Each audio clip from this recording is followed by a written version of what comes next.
manifeste une très belle défense. C'est un peu la demi-finale hein, maintenant. Tout à fait, la finaliste, l'autre finaliste est déjà connue puisqu'il s'agit de la 65 et puis là on a la deuxième demi-finale si on veut. Ouais. Et la 42 qui vient de marquer des points, et voilà, oui, elle a marqué, on a vu, elle a pu donner un coup extrêmement puissant en plein centre, donc en plein fond du numéro 10 de Princesse, qui doit s'en aller comme Princesse, donc avait préalablement gagné le numéro 40. À mon sens, elle sera 3e et donc Choupette numéro 40 devrait être classé 4e.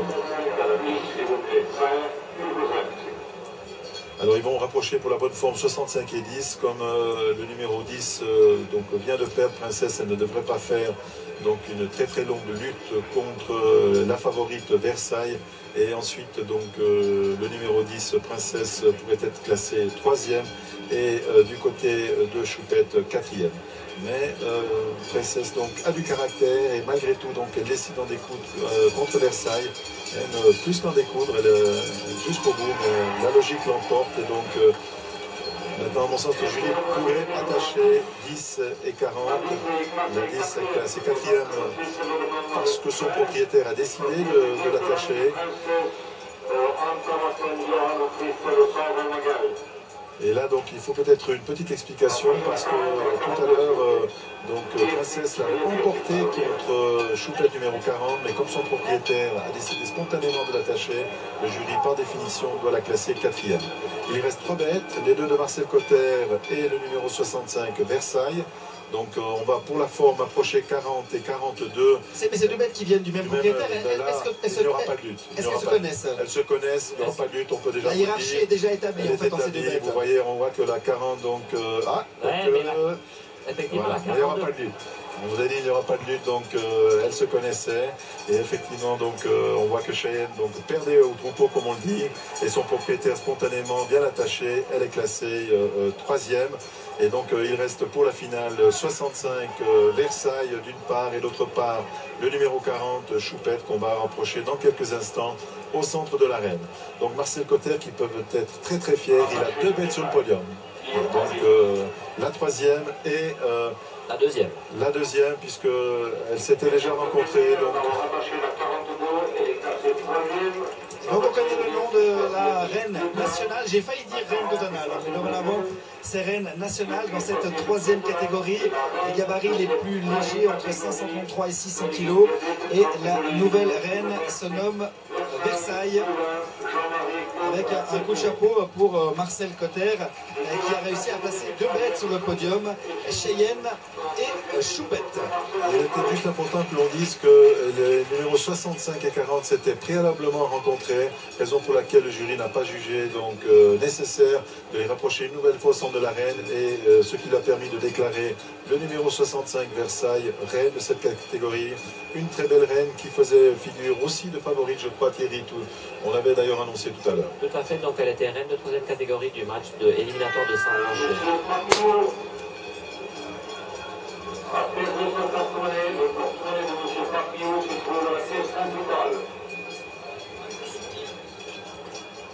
Voilà donc toutes les bêtes qui maintenant vont venir au centre de l'arène, qui seront décorées, qui seront effectivement prisées dans le sens premier du terme, et auxquelles on va remettre effectivement leur récompense sous forme de sonnettes, et qui récompense donc d'une part la vache et d'autre part également donc le propriétaire qui en recevant ce prix sera extrêmement fier et sera congratulé par tous ses collègues éleveurs.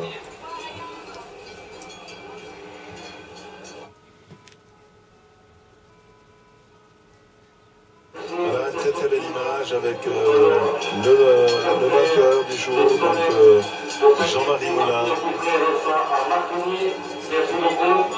Et bon, on voit que c'est une affaire de famille, donc tout le monde y est, les amis, les enfants, et un très beau ralenti du moment déterminant, le point levé, donc mais pas vengeur, le point levé en signe de victoire et de joie manifestée.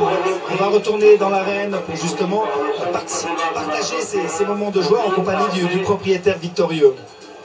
Oui, Romain, je suis avec Jean-Marie Moulin. Maurice Chevrier l'a très bien dit, c'est une affaire de famille. Et permettez-moi aujourd'hui, je suis aussi ému que Jean-Marie parce que on est voisins, on est proches. Et c'est un grand moment pour lui, toute la famille. Je suis aussi très ému. Jean-Marie, bravo, infiniment, bravo. Et encore quelques mots sur cette bête qui vraiment a été d'une générosité. Dis-nous encore quelque chose, Jean-Marie. Je vais redire, je vais me répéter le formidable. Le formidable. Et maintenant, je vais lancer un peu pour papa. Voilà, Jean-Marie qui vient de perdre son papa. Et je crois que cette victoire, en tout respect qu'il a vers ses parents, il la donne à son père. Bravo Jean-Marie, bravo à toute sa famille, bravo à Sébastien qui travaille dur dans l'exploitation. Bravo, merci encore.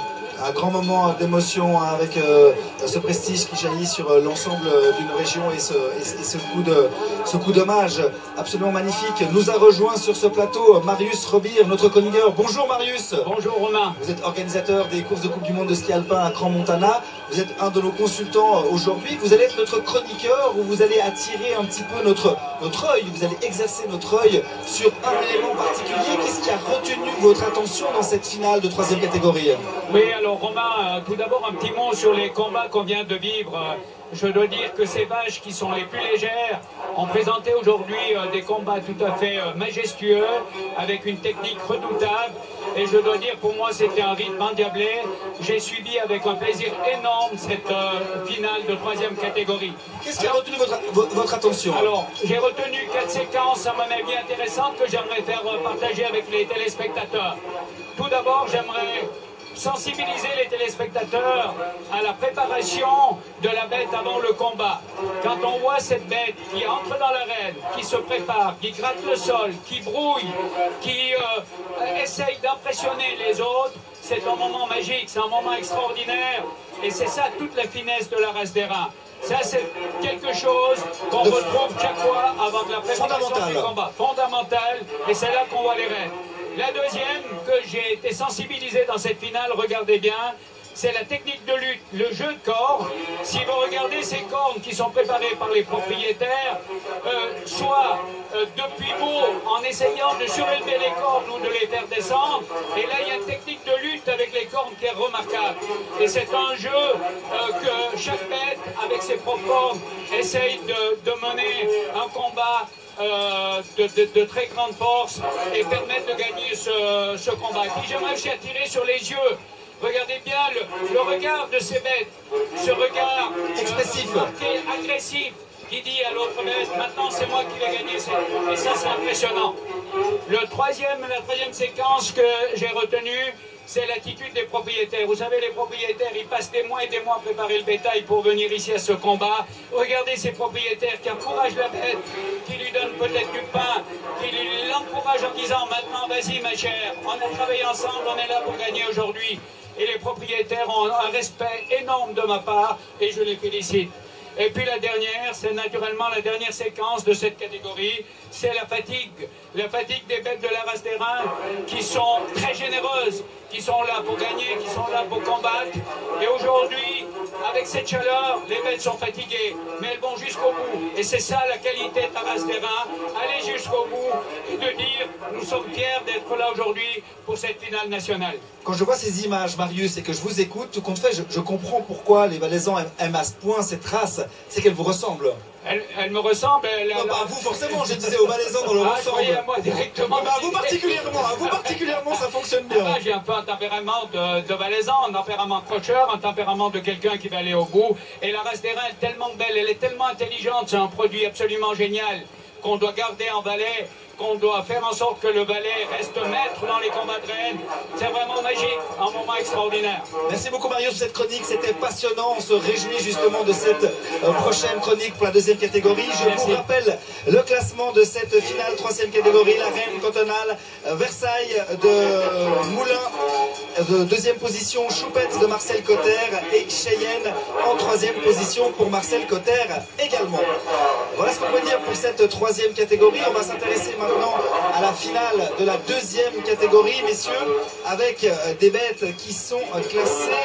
Je n'ai pas malheureusement dans mes notes les poids. Est-ce que vous avez des poids, j'imagine? Oui, donc les bêtes de deuxième catégorie sont des bêtes qui pèsent entre 602 et 659 kilos. Donc on est passé à l'étage supérieur, si vous nous permettez cette expression, avec ici une très très belle finale qui s'annonce, avec de nombreuses bêtes qui n'ont pas perdu dans les groupes, au nombre de 5 ou 6. Alors quelles sont justement les bêtes à surveiller dans cette catégorie? Alors, à surveiller dans cette catégorie, sans doute les numéros 7 donc, de la famille Turbriggen, le numéro 8 Brune qui était reine également dans l'Eau-Vallée l'automne dernier, le numéro 34 Pagaille de Pierre-Antoine Sierrault.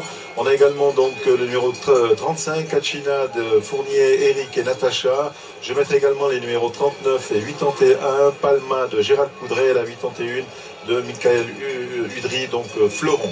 Voilà, me semble-t-il, les favorites, celles qui ce matin ont marqué d'une part le terrain et les esprits, et je crois que le titre devrait être décerné à l'une d'entre elles, même si on le rappelle, ce n'est pas une science exacte, mais qu'il faut oser parfois se lancer un petit peu. On voit que les propriétaires choisissent justement différents positionnements sur le bord de l'arène, mais dont aussi Michel Cerutti. Je vois que vous êtes aussi en position. Est-ce que vous arrivez depuis votre endroit à observer justement cette stratégie qui se met en place au début des combats?